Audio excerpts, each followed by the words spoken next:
Hey everybody, 480 Sparky here. I'm going to do a little video today about a gadget I found the other day that solves a problem I run into when I'm out shooting in the field.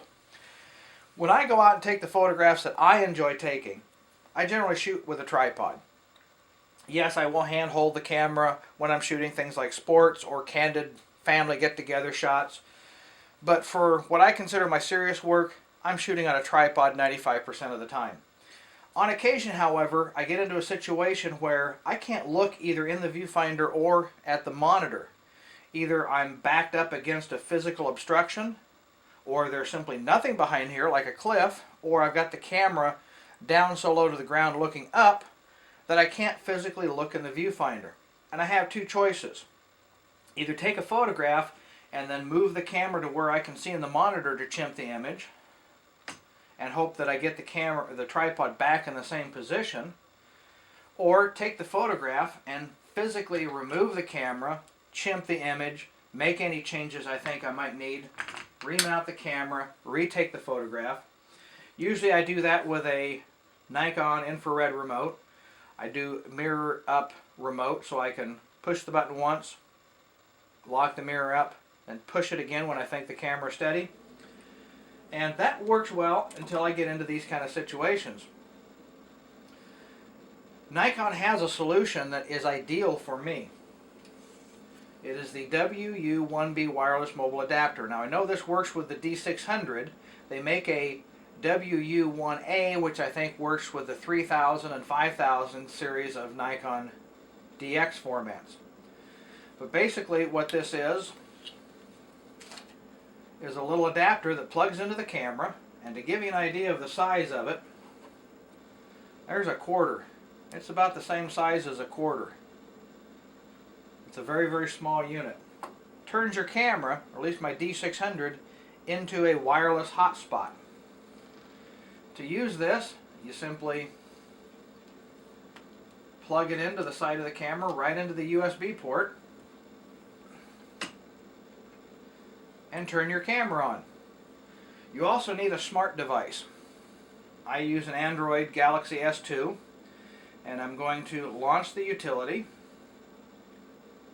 and it's going to ask me to open up the wireless, and right now I'm connected to my home's wireless. I'm going to click on the Nikon and tell it to connect, and it will tell me that I'm connected to the Nikon device.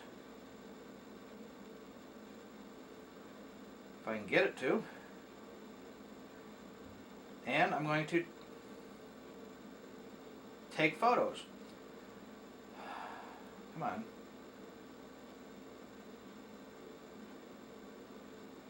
It will initiate the live view function of the camera, and I can look right here on my screen and see exactly what the camera is seeing. If I turn the camera to the right, you can see the image turns to the right, same way as turning to the left. I can adjust the camera any way I want for composition and zoom. I just got it aimed at my monolight with a silver umbrella right now, so I can see exactly where the camera is aimed at. When I want to take the photograph, I simply press the camera function. It takes the photograph and will transfer the image here so I can see it, and I can pinch and move around the image right here on my screen. This is the photograph that I just took. I can move around and change the size of it and judge whether I've got my focus and composition where I want it.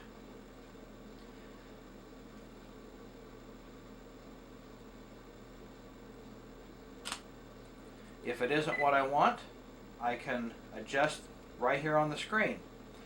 Now it does tell me what my shutter speed, aperture, how many remaining images I have on my card, as well as my battery charge percentage. It's not tethering in the sense that I can change those settings. What I can do is click on this icon up here. That breaks the connection so I can make those changes on the camera. I can change my white balance or shutter speed, my ISO, my aperture, whatever I want to do with the camera, and then go back to the remote viewing. I can however, change the focus here simply by touching the screen. You can hear the camera refocus as I choose a different focus point on the camera. If I don't want to do that, I can simply turn off the autofocus either on the lens or on the camera body and focus manually and take the photograph. Take a picture, it downloads it to the camera or to the phone. And when I want to view the image, I simply click on here. And there I am looking at an actual full image. This is not a thumbnail, this is the full-size image that the camera has taken. Now I'm shooting for this demonstration in small JPEG just to speed up the download process. If you're shooting a large JPEG, it will take longer to transfer from the camera. Obviously, if you're shooting a Nikon RAW file, it will take even longer. And I found out that if you're using the second memory card as a backup, it will actually download both images to the phone. So I would suggest that if you're going to be shooting large RAW files, go into the settings and you have an option of download after shooting. You can turn that off.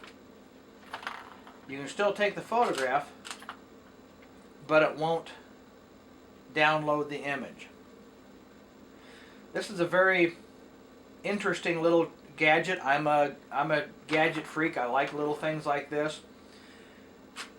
You can also view the photos either that are on the camera or have been downloaded from the camera to your smart device. So if I want to see that last picture, I've taken 3, I go to the file folder they're stored at, and there's the 3 images that I took.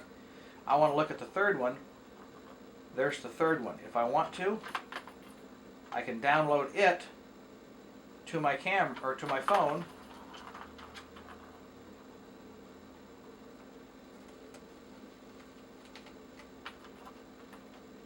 And view it. There's that third image that I took.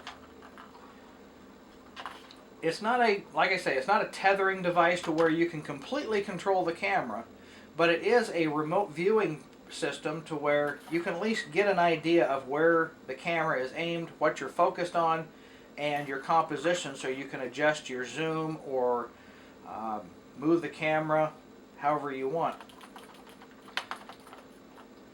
To exit the program, you simply back up, click on the exit, and I'm back to where I was originally on my phone.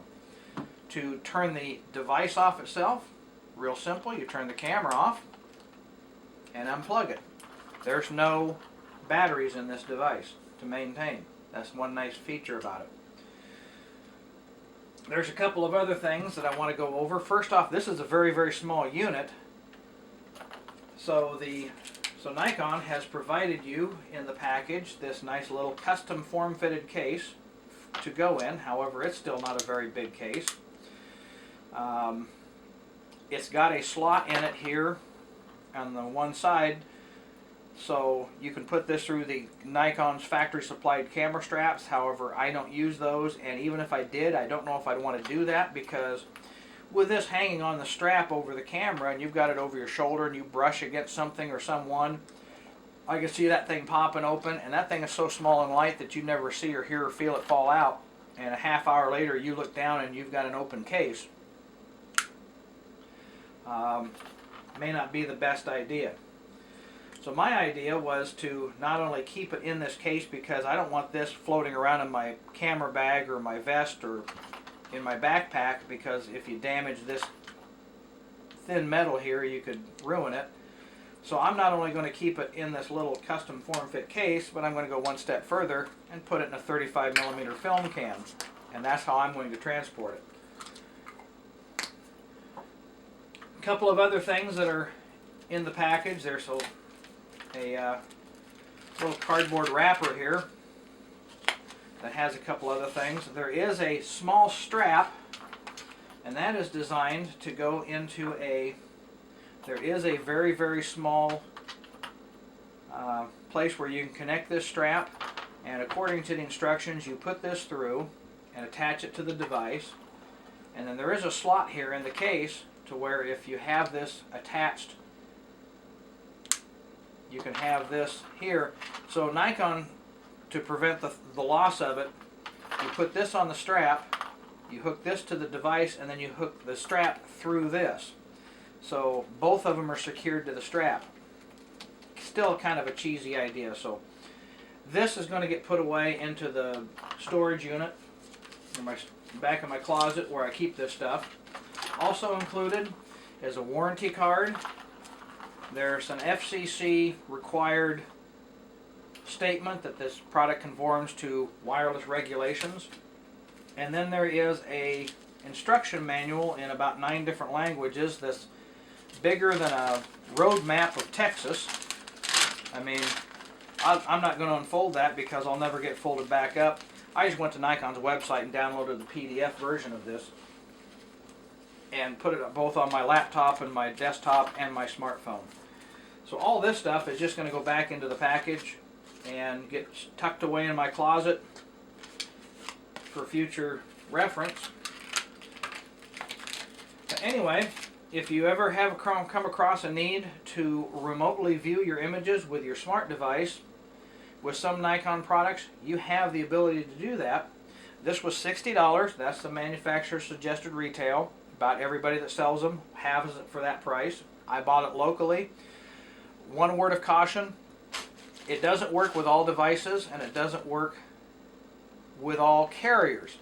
You and I might have the exact same phone, but you've got your phone on a different carrier, cell phone carrier, and they've turned off a feature on your phone that will prevent this from working. So I would suggest you find a local brick and mortar store, walk in with your camera and your smart device with the app that you've already downloaded from Google Play or wherever you get it from, and ask to try one, because I didn't want to plunk down $60 and find out I'm one of those unfortunate few that it didn't work.